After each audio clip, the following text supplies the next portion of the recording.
Olá, sejam bem-vindos a essa aula.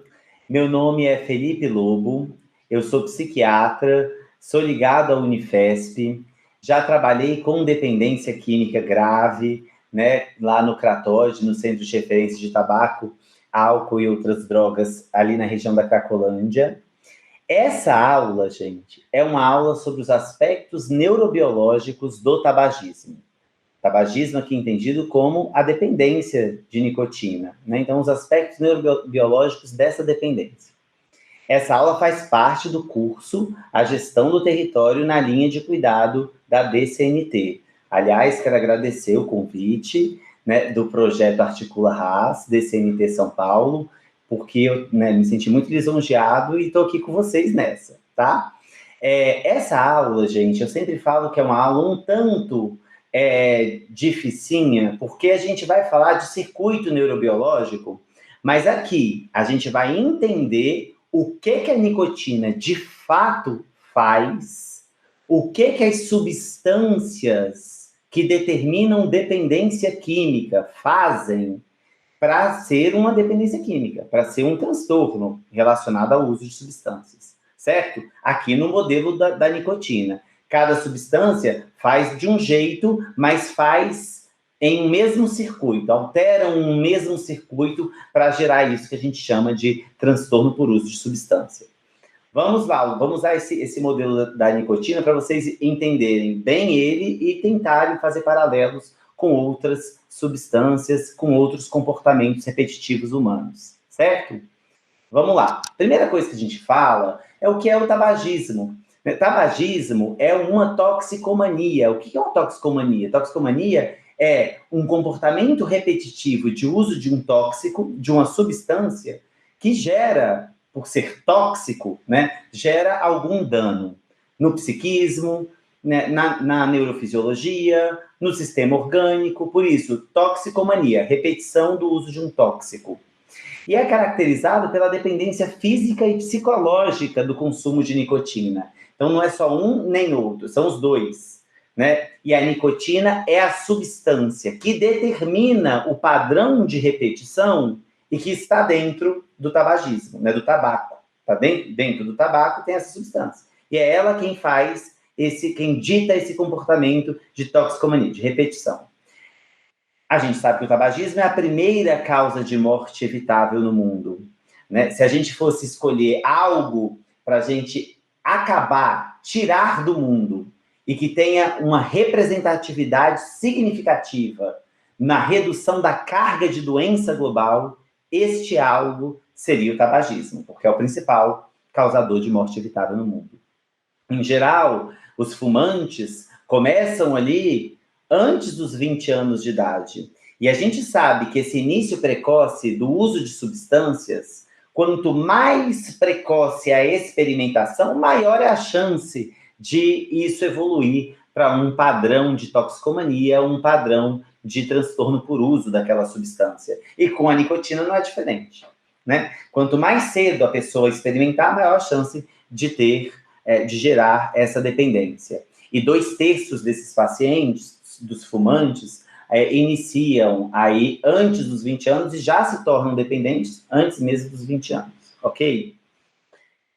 O tabagismo, ele tem diminuído nos últimos, né, na série histórica no Brasil tem havido uma redução, tem países que fumam muito mais.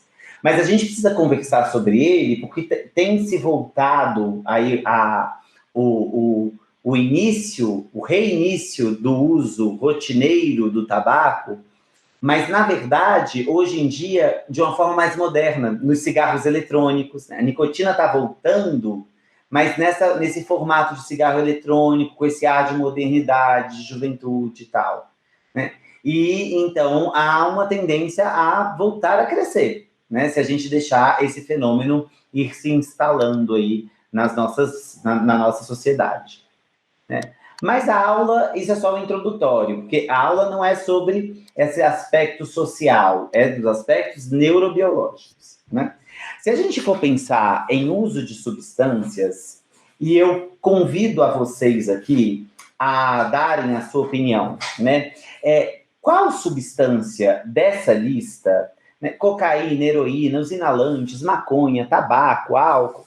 Dessa lista aqui, qual você acha que geraria maior chance de dependência a partir da experimentação? Da primeira experimentação. Experimentei. Qual dessas tem maior chance de gerar dependência? Será que seria cocaína? Heroína, né? Heroína é uma coisa, né, que as pessoas olham e falam. O crack. Quando eu falo cocaína, eu posso colocar cocaína / crack, né? Será que são eles que gerariam a maior carga aí, de chance mesmo de gerar dependência a partir da experimentação? Pois é.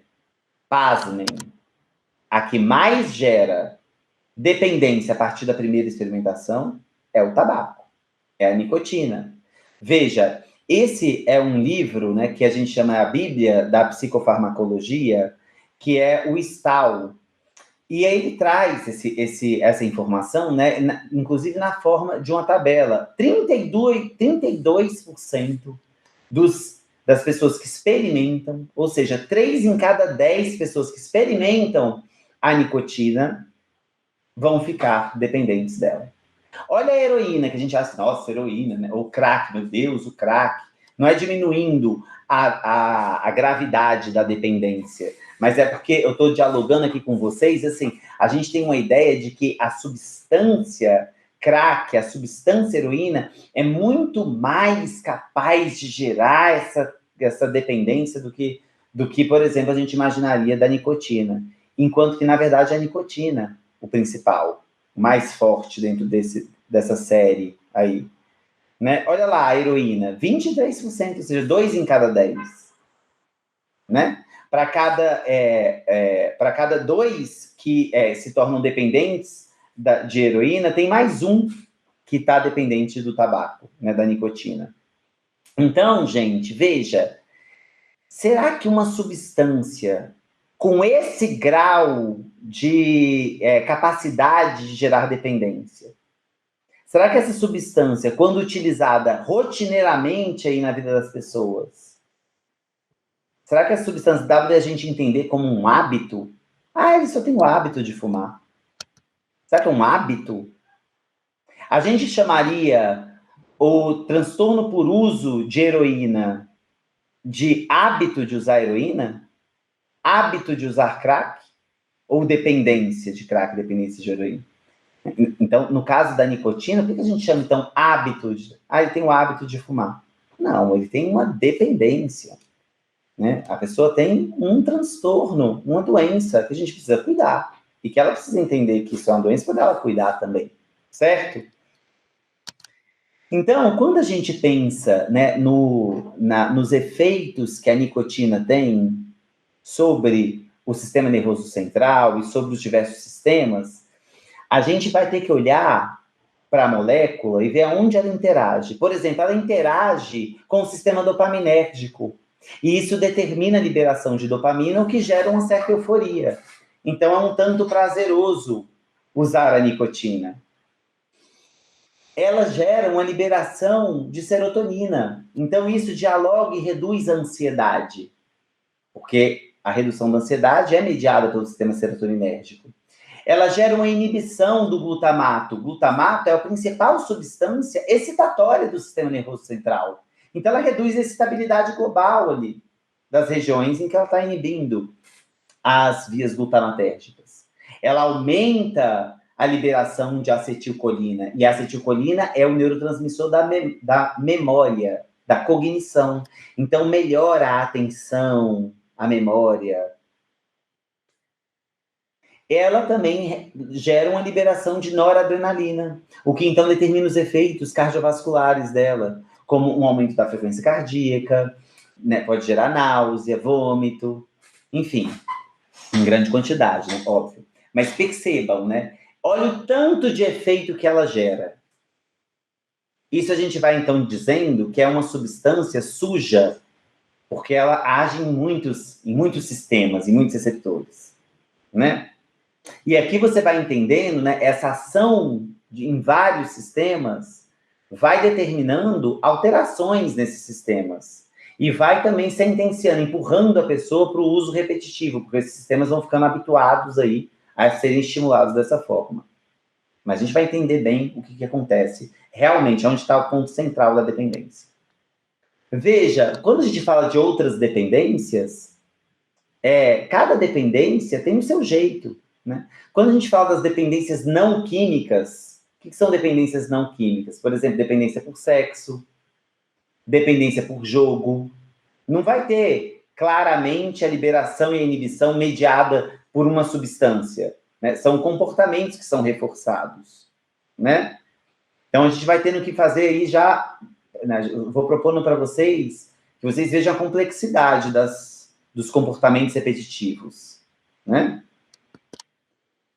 Quem que está no centro de uma dependência química? No centro da dependência química, de forma central, está o estímulo sobre um sistema. E aqui começa a necessidade de vocês ficarem muito atentos. Porque começa até aqui o negócio, ai, gente, já me perdi, ai, é muita estrutura, tá? Então, prestem bastante atenção. No sistema nervoso central e no sistema nervoso dos vertebrados superiores, existe uma via que é uma via que, quando acionada, essa via está sinalizando para o psiquismo. Repita esta ação. Se eu aciono essa via, eu estou acionando a seguinte mensagem para o psiquismo. Repita, repita, repita. Valeu a pena, repita. Valeu a pena, repita. Nome desse sistema, sistema de recompensa. Sistema de recompensa. O que é o sistema de recompensa? O sistema de recompensa é esse daqui, ó. É esse que está aqui sinalizado como marronzinho, tá vendo? Ele é composto por neurônios dopaminérgicos. Então, guarda já essa informação. Dopamina é o neurotransmissor que, neste sistema, determina o repita, repita, repita. Tudo que faz liberar dopamina neste sistema está, então, determinando que seja repetido aquele estímulo. Nem tudo na nossa vida, gente, aciona esse sistema. Imagina se a gente caísse no chão e esse sistema fosse acionado. A gente ia ficar se jogando no chão o tempo todo. Isso ia determinar a morte desse indivíduo. Se a gente se cortar e esse sistema acabar sendo acionado, há uma liberação de dopamina no sistema de recompensa. Nossa, isso é um problema que a gente vai começar a se retalhar inteiro.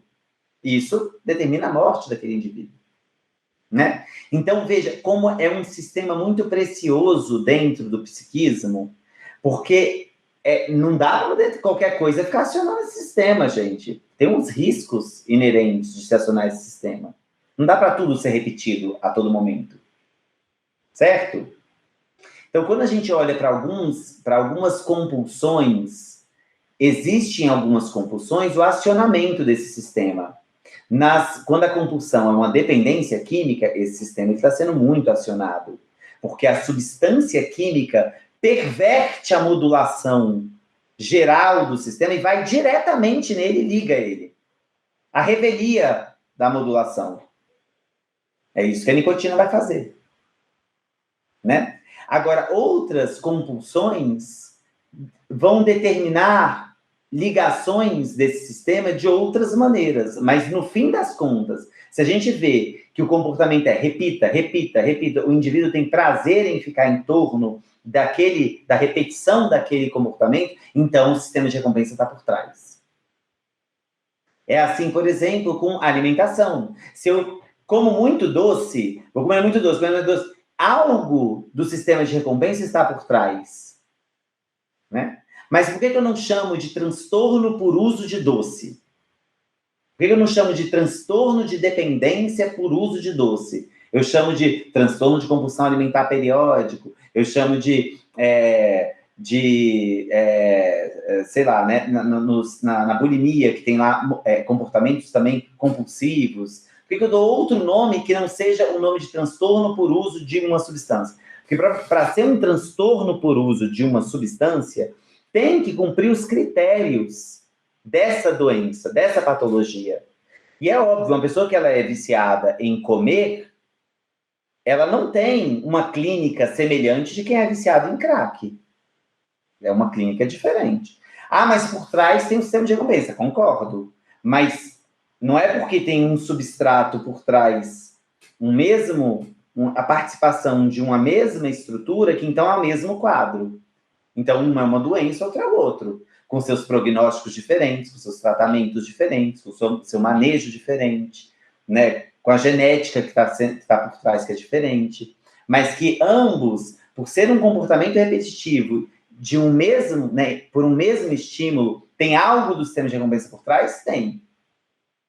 Mas vocês vão ver que um dependente de nicotina, um dependente de cocaína, de crack e tal, não tem um curso parecido e as mesmas características de quem tem um uso, né, repetitivo de doce ou uma outra compulsão, né? Aqui, a gente vai mostrar como que a nicotina ativa o sistema de recompensa. Alimentos, outras coisas ativam? Ativam, mas não geram a doença, transtorno por uso de substância. Veja que nessa estrutura, que nesse desenho, a gente vê que tem uma área chamada área tegmentar ventral, que é a sede dos neurônios que produzem dopamina. E eles se projetam para uma região chamada núcleo accumbens e para uma região chamada córtex pré-frontal. Essas três estruturas, área tegmentar ventral, núcleo accumbens, córtex pré-frontal, elas são o sistema de recompensa. E quem é que passa por elas todas? O sistema dopaminérgico, a dopamina, que são neurônios dopaminérgicos que cruzam elas. Então é a dopamina quem comanda o sistema de recompensa. Certo? Então vamos lá, vamos olhando aqui para esse desenho esquemático que eu tirei lá do Stahl, que é esse livro de psicofarmacologia, né, essa Bíblia. Veja aqui.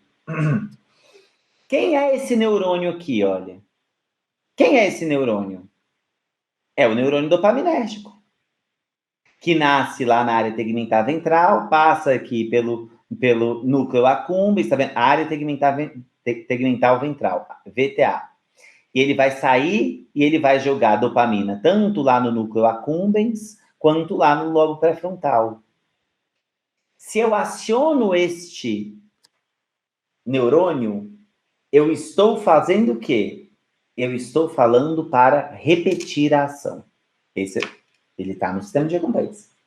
É ele quem comanda o sistema de recompensa. Uma vez ele sendo acionado, repita.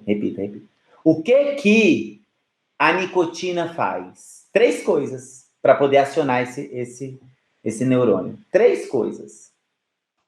Ela vai pegar e vai se interpor nos moduladores, nas instâncias que desligam ou que ligam este neurônio.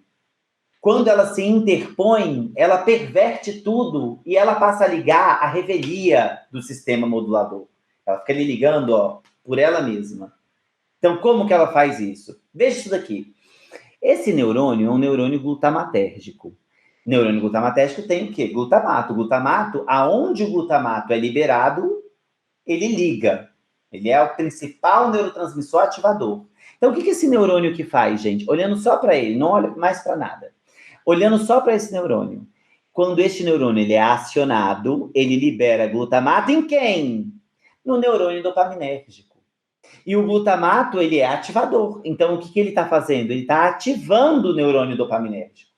Quando este neurônio glutamatérgico está ativado, ele ativa o sistema de recompensa. Por outro lado, olha para esse outro neurônio aqui, roxinho. Esse daqui é um interneurônio GABAérgico. O que o GABA faz? Ele desliga sistemas. Então, quando esse neurônio aqui ele está acionado, ele joga GABA no neurônio dopaminérgico. Se ele joga GABA aqui, o que ele faz? Ele desliga o neurônio dopaminérgico. Percebe como são braços? Um braço liga, outro braço desliga. Veja como o neurônio dopaminérgico ele fica ali em um controle bastante sensível, bastante, né, delicado. Esse neurônio, ele está ali no meio, né, um controle bastante delicado. Um braço que ativa, outro braço que desliga. Porque não dá para esse neurônio ficar sendo ligado toda hora. Senão o indivíduo vai sentir prazer em cair no chão. Né? Mas também não dá para ficar desligando toda hora ele, porque senão o indivíduo não vai fazer as coisas necessárias. Né? Assim, precisa comer, precisa beber água, precisa fazer sexo, precisa... Então ele precisa ser acionado também. Então veja, é uma modulação delicada. É uma modulação delicada.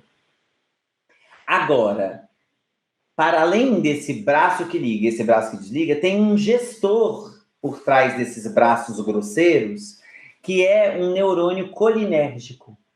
Olha aqui, ACH, colinérgico. Esse gestor, ele se comunica com o braço que desliga e ele se comunica com o braço que liga, para ir modulando, né?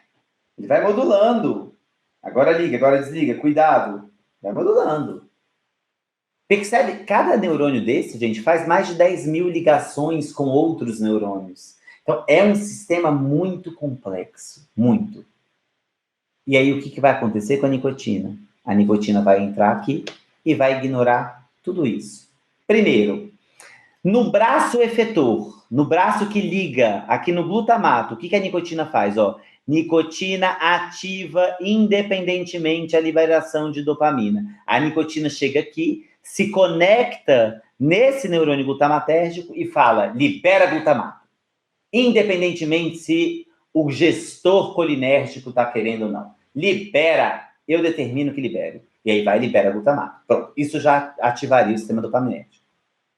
Não o bastante, a nicotina também cala o gestor. Porque o gestor também tenta comunicação com o neurônio dopaminérgico. Olha aqui, ó, o gestor tentando comunicação com o neurônio dopaminérgico.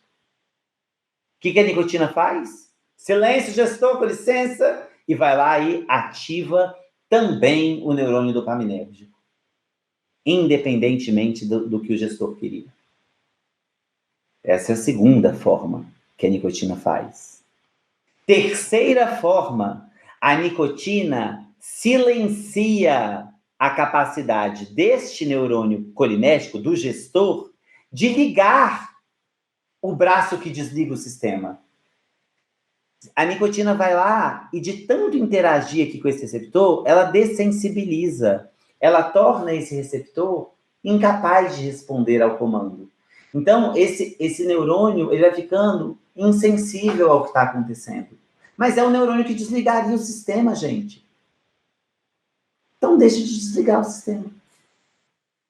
Se eu inibo, se eu desligo quem bloqueia, eu acabo liberando. Se eu desligar quem bloqueia, eu acabo liberando. Não tem quem bloqueie mais, então que corra solto. Percebe? Por que a nicotina aqui, ela dessensibiliza? Porque, veja, o neurônio GABAérgico, gente, ele é um neurônio grosseiro. Onde ele liberar GABA, ele vai desligar o sistema. Não é normal que o neurônio GABAérgico seja sempre estimulado. Então, é da própria natureza do neurônio GABAérgico que, se ele for muito estimulado, ele vai ficando insensível àquele estímulo. A nicotina fica aqui estimulando, de repente ele começa a ficar insensível, porque, assim, é estranho ficar desligando grosseiramente o sistema. Se tudo ligasse o sistema GABAérgico, se fosse fácil ficar ligando o sistema GABAérgico, o que iria acontecer? A gente entraria em coma por qualquer coisa. Né? Então as coisas vão aprendendo a ser toleradas e o sistema GABAérgico vai ficando insensível. A nicotina, de tanto ficar aqui interagindo, vai tornando esse neurônio insensível. E vai parando de desligar o sistema de recompensa. Então veja o quanto que a nicotina perverteu tudo isso. Um alimento faz isso? Não com essa intensidade, gente. Então por que a pessoa fica dependente lá? Por que a pessoa fica comendo muito? Né? Ela come muito, ela está ativando o sistema dopaminérgico, mas por outras vias, de outras formas. Não é nessa intensidade aqui que a nicotina propõe. né? Não é determinando esse tipo de doença, é por por outras vias que acaba determinando a repetição, que acaba acionando também o neurônio dopaminérgico no sistema de recompensa. Mas por uma outra circuitaria, pervertendo de outra forma, com a outra ênfase de perversão. Isso daqui é muito grave. Não que não seja grave a compulsão alimentar, mas essa daqui é uma substância, né? As dependências químicas, elas nascem pela capacidade crítica de ir exatamente nesse alvo, exatamente no neurônio dopaminérgico. O neurônio dopaminérgico é o objetivo primário dessas substâncias. Enquanto que o alimento, não é, o objetivo primário do alimento não é ficar só no neurônio dopaminérgico. Ele tem diversas outras atividades no sistema. E uma delas é ser favorecido o sistema de recompensa. Mas não na intensidade quanto é de um transtorno por uso de substância. Por isso que quem usa crack abandona a família, abandona emprego, abandona casa, abandona tudo, né, dependendo da gravidade, e vai parar na rua, etc. A nicotina, então, percebe, ela perverte todos os sistemas modulatórios, do gestor aos braços efetores. Ela se interpõe e ela sai acionando. É um hábito, será? Ah, não, eu tenho um hábito de fumar. Que isso? É muito grave, né? E a fissura? Veja, gente, o receptor que a nicotina ela atua é um receptor chamado alfa-4 beta-2. Ela atua neste receptor, e é esse receptor que está sendo em grande parte ali pervertido, né? Ela atua nesse receptor, e esse receptor ele tem uma característica, que é assim, ó. Quando ele é acionado, veja aqui, acompanha comigo o desenho. Quando ele está em repouso, ele está fechado. Aí a nicotina se liga a ele, por meio do cigarro. A pessoa fumou o cigarro. O que vai acontecer? Ele vai abrir o canal.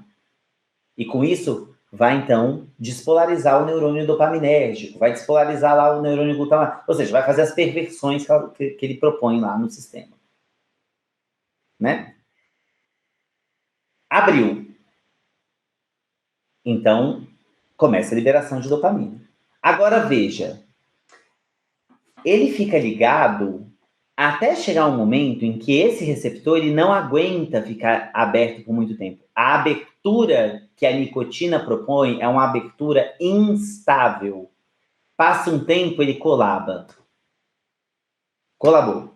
E a gente chama isso de ele fica dessensibilizado. Colabou. Adianta a pessoa continuar fumando? Não. Não adianta, porque já está colabado. Ele pode ligar aqui, várias vezes ele deformou e fechou. Demora um tempo para ele ir se deformando lentamente, como uma mola, e ficar de novo no repouso. Quando ele ficar de novo no repouso, aí ele está disponível para que uma nicotina se ligue aqui e ele de novo abrir, fica instável, fecha. Percebe? Então, isso daqui, esse retorno da disponibilidade dele para ser acionado, é que gera a fissura, o desejo de fumar. Quero fumar de novo. Por quê? Enquanto ele está dessensibilizado, terminei de fumar, eu fico empapuçado. Né? Quem fuma, não fica fumando 24 horas, um cigarro atrás do outro. Ele fuma e tem uma hora que ele para. Ele fica meio empapuçado, assim, não. Por que está empapuçado? Porque não adianta mais fumar, está desensibilizado. Quando ficar de novo disponível, aí fala, vou fumar. Está de novo disponível. Isto é a fissura. A indústria tabageira, ela estudou, né, quanto tempo demora para que o receptor abra e colabe. Sabe quanto tempo que demora? O tamanho de um cigarro. Eles fizeram um cigarro já exatamente no tamanho suficiente para abrir e dessensibilizar. Por isso que quem está no início do tabagismo, fuma um cigarro já está bem. Fuma um cigarro, tá pronto. Passa um tempo, aí quer fumar de novo. Aí fuma mais um cigarro. Um cigarro já basta. Só que de tanto utilizar este receptor, o sistema começa a falar assim, nossa, está usando tanto esse receptor, vamos aumentar a quantidade de receptor. Receptor, um só, dois só, 7 mil só, não tá bom, tem que ser 40 milhões, 800 milhões, 1 bilhão desses receptores. E o sistema vai começando a suprarregular, a aumentar o número de receptores disponíveis. Agora, um cigarro só consegue dar conta de abrir e dessensibilizar todos os 7 milhões de receptores novos? Não. Um cigarro só já não dá conta mais. Precisa de quantos cigarros para, então, dar conta? Precisa do tanto que a pessoa está dependente. Veja, agora não é só mais um. São vários receptores disponíveis. Vários que precisam ser abertos. Vários que vão se dessensibilizar. Vários que vão puxar para a fissura. Opa! Estão muitos, agora tem muitos aqui disponíveis de novo. Um cigarro só dá conta? Não, aí a pessoa tem que fumar 2, 3. A pessoa sai assim, antes ela fumava 10 cigarros por dia e passou a fumar uma carteira. Agora ela passa a fumar uma carteira e meia, 2, 3 carteiras por dia. Né? Por causa desse aumento da disponibilidade de receptores. Isto é a fissura do tabagismo. Isso é a fissura. É um hábito? É muito grave para ele ser chamado de um hábito, né? Percebe isso, gente? Percebe? Veja, né, como que no caso dos transtornos alimentares, de outras dependências, não necessariamente segue essa lógica de forma tão intensa. Por que não necessariamente segue essa lógica de forma tão intensa? Porque a nicotina, ela nasceu, o uso dessa substância nasceu para aumentar, para gerar um prejuízo primário no sistema de recompensa. O alvo é o sistema de recompensa, o alimento não. Né? Então, vai ter alguma perversão no sistema de recompensa? Vai, mas não na natureza, assim. Nessa intensidade. Por isso que o desenho de doença vai sendo outro. Não, transtorno de compulsão alimentar, bulimia, tal. Aqui é um transtorno por uso de substâncias, é um outro desenho de doença, com uma intensidade, com a gravidade, com um potencial deletério muito mais centralizado nesse circuito. Entende? Então, veja, esse aumento dos receptores disponíveis aumenta a fissura, aumenta o comportamento por busca da substância, gera escolhas mais impulsivas. A sensibilidade à recompensa, ela é pior, então precisa de mais cigarro para poder precisar de mais recompensa. Percebem isso? Muito bem. E aí, veja aqui como que é, né? A síndrome de dependência de substâncias psicoativas. Ela tem essa característica. E aí agora a gente começa a entender o porquê dos critérios serem esses. Por que vai tendo compulsão para o consumo? Porque tem muito receptor para dar conta. Então tem que usar bastante para poder dar conta desse número de receptores. Por que vai ficando cada vez mais tolerante, tem que usar cada vez mais nicotina, mais do crack, mais... Por que precisa usar cada vez mais para poder dar conta de silenciar a fissura? Porque são muitos receptores envolvidos. Síndrome de abstinência, imagina esse mar de receptores, sem uma molécula sequer de nicotina esperando. Imagina o tamanho do sofrimento que essa pessoa vai ter. Né? Relevância do consumo, é importante usar o consumo da substância, torna-se prioridade. Um transtorno de compulsão alimentar, em geral, não é o uso, comer um doce, não é a prioridade na vida da pessoa. Acompanha a vida da pessoa, mas não se torna uma prioridade, uma coisa que desfuncionaliza tanto, né, quanto uma substância tem esse potencial. Estreitamento e empobrecimento do repertório. A pessoa vai deixando de fazer outras coisas só para poder ficar no uso da substância. Né? Veja, a nicotina, ela ainda preserva um tanto da funcionalidade. porque ela não afeta outras regiões, gerando, por exemplo, uma destruição tão grande da cognição quanto outras substâncias geram. Então, ela não destrói tanto cognição, ela não destrói tanto... Não.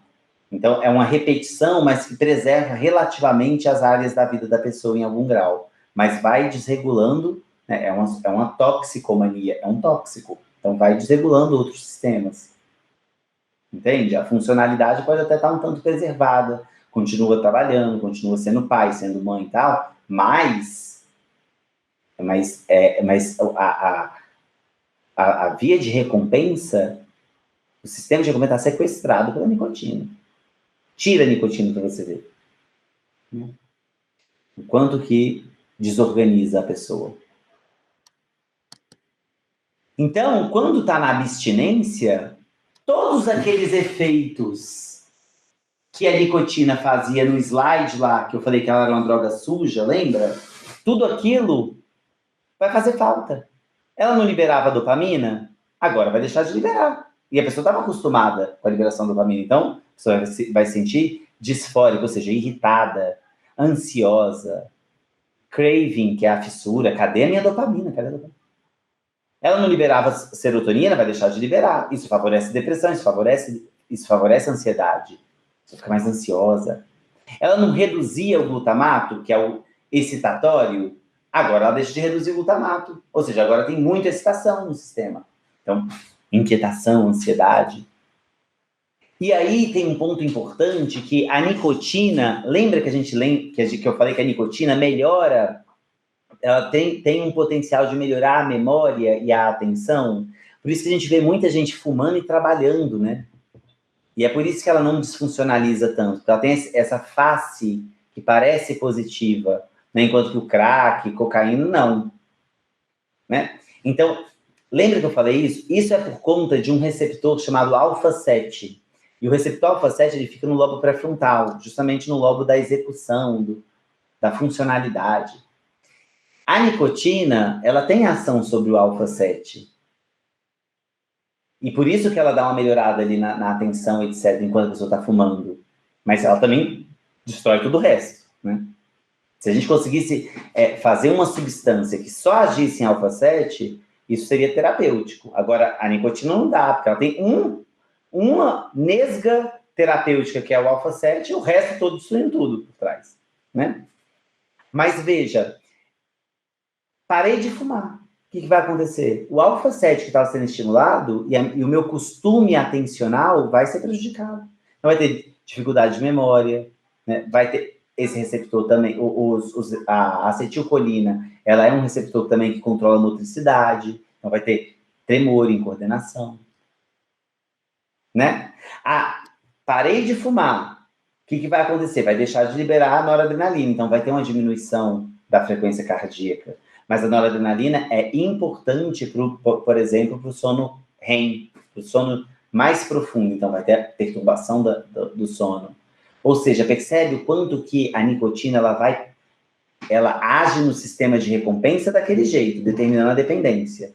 Mas ela estava agindo em outros tantos sistemas. Que quando a pessoa para de fumar, ela vai ter uma desregulação de todos esses sistemas, além do sistema de recompensa. Percebe? Aí, quando a gente resolve tratar um paciente que tem uma dependência de nicotina, o que a gente faz? A gente lança mão de algumas estratégias. Né? Por exemplo, o que a bupropiona faz? Que é uma medicação, um antidepressivo dopaminérgico.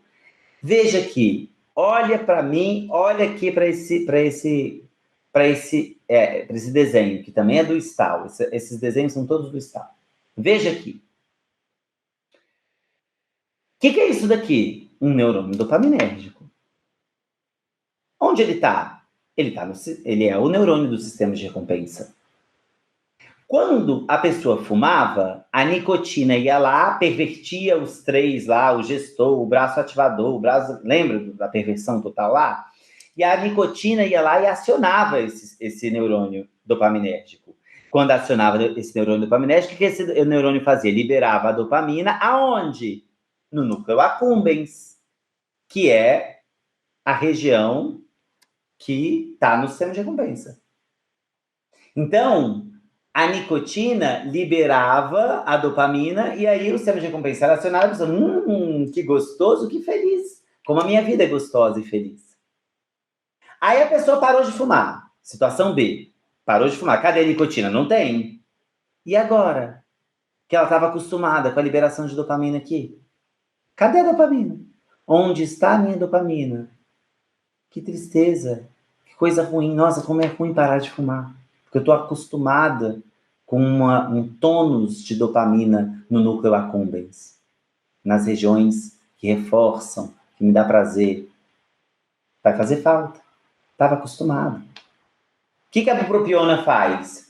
Tudo bem, eu sei que você está acostumado, então peraí, não vai ter nicotina, mas vai ter uma substância que não gera esses efeitos deletérios e que vai manter um tanto da quantidade de dopamina aqui, vai preservar um pouco desse tônus dopamina, para você aguentar ficar sem a nicotina e para então você tolerar essa abstinência maior. Ou seja, para reduzir um pouco dessa fissura. Porque aí a vida pode não ficar deliciosa como era com a nicotina, mas não fica péssima como ficou sem a nicotina. Fica uma vida que dá para tolerar. Até esse tanto de receptor, aquele mar de receptores que estavam lá sendo produzidos para aguentar a quantidade de nicotina, esse mar de receptores irem diminuindo. Não, vamos tirar, não está tendo mais nicotina, então vamos recolher. E vai recolhendo, volta a ter poucos receptores, então a fissura vai indo embora. Não é mais um mar de receptores querendo a nicotina. Mas eu só consegui tirar esse mar de receptores porque a pessoa tolerou ficar sem a nicotina. E por que ela tolerou? Porque continuou sendo liberado, continuou sendo cuidado ali, em algum grau, a quantidade de dopamina. Quem faz isso? A bupropiona. Ela mantém algum grau de dopamina aqui para poder deixar mais, né, para esse sistema, esse circuito reclamar menos. Calma. Enquanto isso vai sendo recolhido, vão sendo recolhidos os receptores que dependiam tanto assim da nicotina, né? A bupropiona é muito efetiva, ela ajuda bastante nisso. A terapia de reposição de botar adesivo, goma de mascar, por que ela funciona? Porque eu vou dando uma quantidade de nicotina e eu vou tirando aos poucos. Tem adesivo de 21 miligramas, tem adesivo de 14, tem adesivo de 7. Então, começa com 21, depois eu reduzo para 14. A pessoa vai sentir um pouquinho de fissura? Vai, mas não tanto, porque ainda tem alguma nicotina que vai sendo produzida, que vai, então, liberando alguma dopamina. Não é uma coisa tão brutal. Não precisa ser tão sofrido parar de fumar. Não precisa ser tão sofrido. É só cuidar do influxo dopaminérgico. Né? E vai tirando aos poucos. Certo? É uma outra estratégia. E às vezes você pode associar, né, o adesivo de nicotina, as terapias de reposição de nicotina, com a bupropiona. E ficam os dois cuidando desse circuito aqui, né, mantendo algum tônus dopaminérgico. Porque não precisa ser árido parar de fumar. Não precisa ser tão árido. Porque se você não medicar e não cuidar. Certo? E aí, gente, para vocês verem mais uma dimensão que difere os transtornos por uso de substâncias de outros padrões repetitivos de comportamento. É, por exemplo, a relação que os transtornos por uso de substâncias têm com outras comorbidades psiquiátricas e que outras doenças que geram compulsão não têm essa relação tão intensa. Por exemplo, o tabagismo, ele é a comorbidade mais comum entre pacientes com doença mental grave. E a compulsão alimentar? Não. Tá vendo como é outra coisa? Apesar de ter o sistema de recompensa no contexto, nas duas tem sistema de recompensa, mas é diferente a perversão que um propõe e que o outro propõe. O tabagismo, olha, a prevalência de doenças mentais, ela é maior nos fumantes. Né? Veja como não é uma coincidência. Né? É uma substância que está pervertendo muitos sistemas. Então vai tendo disfunções que vão se acumulando. Então vai tendo outras doenças mentais, vão tendo outras doenças mentais, né? Então, veja, fumar interfere de forma complexa em diversas vias. A gente viu isso. A noradrenalina, a dopamina, a serotonina, tudo isso está sendo interferido. Então, noradrenalina, serotonina, dopamina, isso não está nas vias do humor? Tá. Então vai dar alteração no humor. Vai desregular. Vai desregular a ansiedade. Vai desregular a cognição por causa da ativação do alfa-7, que fica lá ativando o alfa-7, melhorando, de repente tira o tabagismo, descompensa. Percebe? Nada disso é tão intenso nas outras compulsões, nas dependências não químicas ou no transtorno de compulsão alimentar, no transtorno, né? A prevalência de tabagismo em indivíduos com transtorno de ansiedade é de 40%, metade dos pacientes que são ansiosos acabam recorrendo ao tabaco. Você vê como que o humor e o uso de substância, eles quase estão ali lado a lado, né? 80% dos pacientes com esquizofrenia são fumantes. 80%. Tem dados que, assim, ambulatório de esquizofrenia grave, refratária, 90%, quase todos os pacientes fumam. Né? Percebe como é diferente de outras compulsões. E essa relação é interessante, né? TDAH, que é o transtorno de déficit de atenção e hiperatividade, tem muita relação com o tabagismo. Muita. Às vezes o paciente, ele fuma porque ele tem TDAH e não sabe. Mas lembra, a nicotina melhora a atenção pelo receptor alfa-7. Então ele está lá se destruindo para ter um benefício mínimo, que é a ação do alfa-7 melhorar a atenção, sendo que na verdade ele tem TDAH. Se ele fosse consultar com um psiquiatra, ele vai ver, não, você tem TDAH. Vai tratar o TDAH. E parar de se destruir vai melhorar a atenção. Percebe? A esquizofrenia, ela tem um impacto cognitivo. E o tabagismo, ele acaba tentando encobrir o impacto cognitivo, né? Mas veja que às custas de muita destruição, porque vai piorar o humor, vai piorar outras coisas. Transtorno afetivo bipolar e tabagismo é interessante também a gente ver essa relação, porque assim, ó, o bipolar, ele tá lá em mania, ele tá agoniado, ativo demais, tal, ele precisa de alguma coisa que acalme ele. Aí ele lembra, nossa, vou fumar, porque fumar reduz um pouco a minha ansiedade, porque libera a serotonina, dá um pouco de... Aí ele vai lá e fuma. Mas ele também pode estar triste. No transtorno afetivo bipolar, ele pode ter um episódio depressivo. Aí ele pensa, vou fumar, porque fumar libera dopamina, libera um pouco de serotonina, então eu vou... Então, ou seja, como que no transtorno bipolar, a nicotina, ela está inserida em qualquer uma das fases do transtorno. Ela é útil, entre aspas, né, para aliviar qualquer uma das fases. E a pessoa nem sabe, às vezes, tem transtorno bipolar. Né? E fica lá usando substâncias. Fumantes tendem a consumir bebidas alcoólicas e etilistas são mais propensos a fumar. Como uma dependência química puxa a outra, né? E por que isso acontece? Porque as duas são um retrato da disfunção do mesmo sistema, que é o sistema de recompensa. As duas estão pervertendo, a seu modo, os mesmos sistemas de recompensa.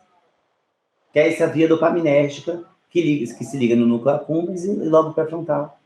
É uma doença do mesmo sistema, com expressão diferente. Um álcool, o outro tabagismo, mas é ali que tá o prejuízo neurobiológico.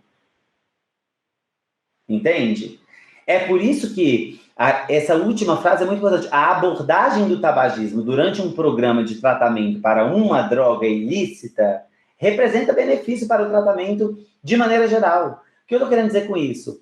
Se a pessoa é dependente de crack e fuma, e ela fuma lá nicotina, ela tem um tabagismo associado, fazer ela parar com o tabagismo é tão importante quanto fazer ela parar com o uso do crack. Por quê? Porque, seja pelo crack, seja pelo tabagismo, o problema neurobiológico é o mesmo, é a disfunção no sistema de recompensa.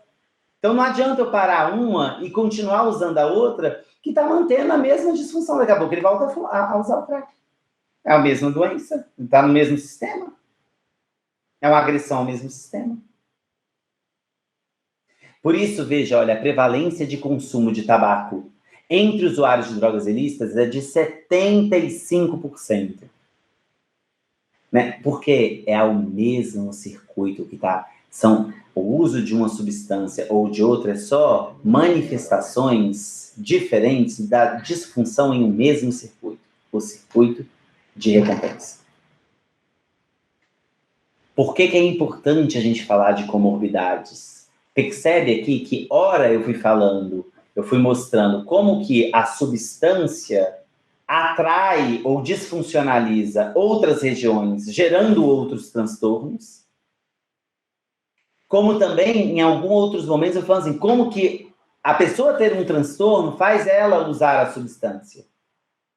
Veja como é uma via de mão dupla. Eu não consigo tratar uma dependência se eu não tratar a comorbidade que pode ter gerado a dependência ou pode ter vindo da dependência. Não me importa. Porque, ora, uma vem da outra, a outra vem da uma. Mas tratar a dependência é tratar a comorbidade junto. É por isso que se eu paro de fumar sozinho, a minha chance de sucesso é muito menor. Por quê? Porque eu posso ter uma comorbidade que eu estou deixando de cuidar e que essa comorbidade vai empurrar o tabagismo de novo. Então, por isso que tem que ser visto, gente, como um transtorno, como um quadro patológico e não como um hábito. É muito mais complexo do que um hábito. E transtorno de compulsão alimentar, e sexo, e transtorno, né? Dependência por jogos, determina outras relações com outros sistemas, que não necessariamente precisa ser desse jeito. Mas as substâncias têm esse formato. É esse o quadro. Se eu fosse um artista plástico, o quadro geral, estético da alteração é diferente de um para o outro. Diferente. Né? Na dependência química é esse o quadro. Disfunção de outros sistemas, né? E aí comorbidade, gera outro, e agora não é mais uma coisa, são duas, são três, e aí você para de fumar e desregula as outras comorbidades, aí precisa voltar, a pessoa quer voltar a fumar. Veja como é complexo, que é diferente de uma compulsão alimentar, que não tem tantas. Percebe isso? Bom, esse é o meu contato, né? Aí está o meu e-mail, aí está meu Instagram. Qualquer dúvida que vocês tenham, né, sobre esse assunto e outros também, pode me mandar mensagem, eu vou pensando com vocês, a gente vai elaborando juntos. Mas eu preciso deixar com vocês essa mensagem. Para de ver coisa que não é hábito como hábito, porque senão a gente vai deixando de cuidar do outro como o outro precisa. Entende? Espero que vocês tenham compreendido essa aula. Eu sei que ela tem muitas coisas, né? Uma coisa meio neurobiológica, circuito e tal. Mas se você tiver alguma dúvida, alguma coisa, me manda mensagem e reveja essa aula, né? Qualquer coisa, estamos aqui. Grande abraço para vocês. Muito obrigado ao pessoal do projeto de novo, né? Vou falar sempre obrigado. E eu estou disponível sempre que vocês precisarem. Grande abraço e até mais.